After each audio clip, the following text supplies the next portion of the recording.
When we learn about if-else statements, comparison and equality operators, and Boolean values, we also need to learn about logic, and in particular about Boolean logic. So let's do that in this video. So basically, Boolean logic is a branch of computer science which uses true and false values to solve complex logical problems. And in order to do that, it uses several logical operators to combine true and false values. So much like we use arithmetic operators to combine numeric values. Now we're only going to scratch the surface here and talk about the most basic logical operators, which are the AND, OR, and NOT operators. And note that Boolean logic is actually not specific to JavaScript. This is all true for all programming. But anyway, let's now understand how these operators work and use an example to illustrate it. So here we have two Boolean variables that can either be true or false. So A is that Sarah has a driver's license, and B is that Sarah has good vision.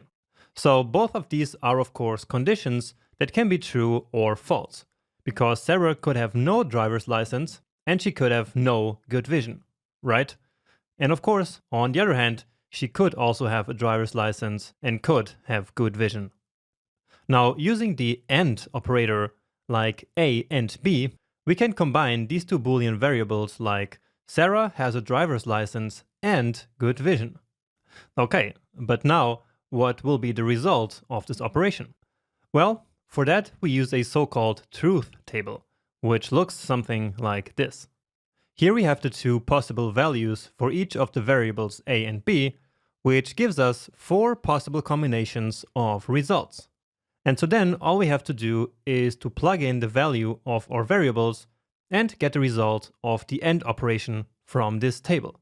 So what we can see from this table is that only if both A and B are true, the result of the operation will be true as well.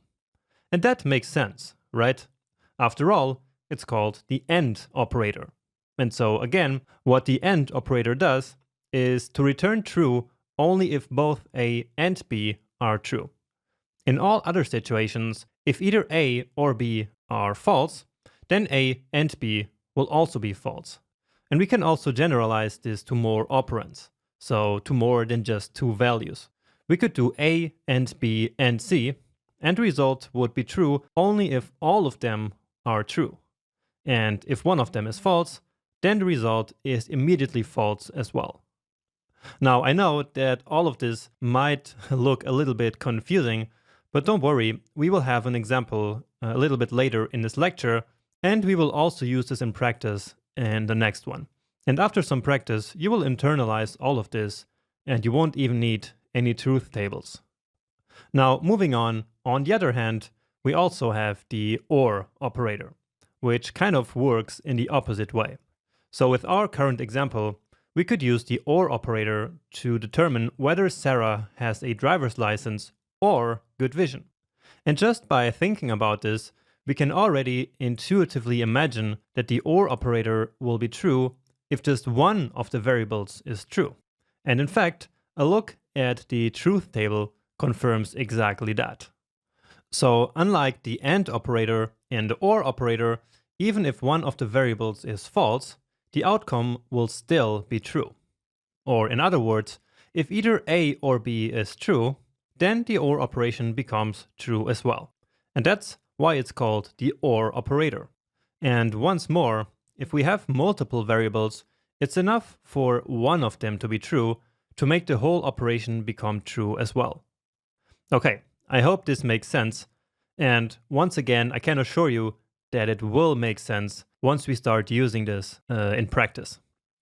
Anyway, we finally also have the NOT operator, which is a lot simpler because it doesn't combine multiple values. Instead, the NOT operator acts on only one Boolean value, and it basically just inverts it.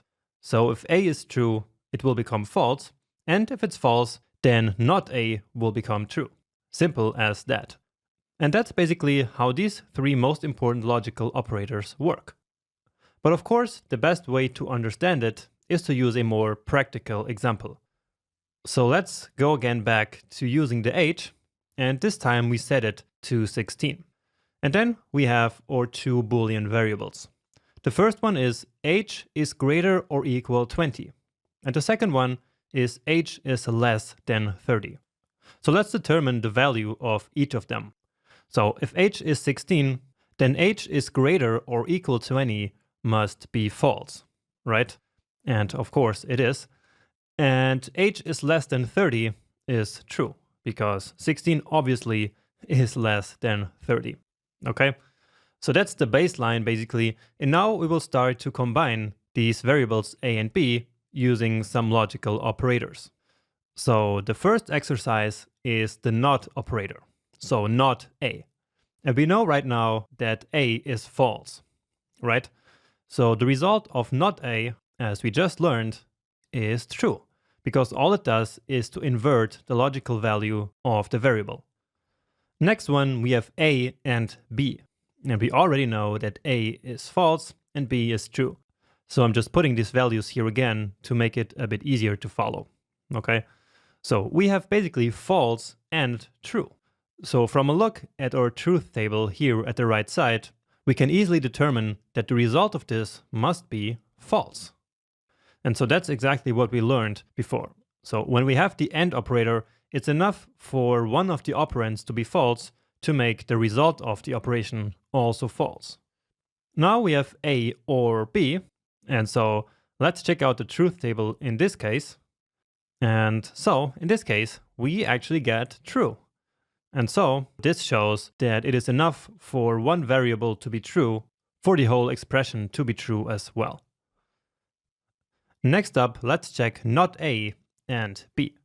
And we already know that not A is true and B is true.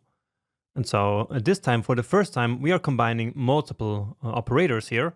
And yeah, we already know that true and true will of course be true as well. And now another one combining two operators. So A, or, and B. And just as a side note, the not operator actually has precedence over the or and operators. So basically the values are inverted first and only then they are combined using and or. So we know that A is false and B is true. So not B must be false, right? Then false or false is also false. And actually that's the only way in which the or operator can be false, if all of them are false, basically. So I hope that made sense to you. And so in the next lecture, we will actually use these operators in code. And then it will make even more sense to you. So by then, we probably won't even need the truth tables anymore, because it will become quite intuitive how both of these operators actually work. But anyway, let's now move on, and I see you in the next video.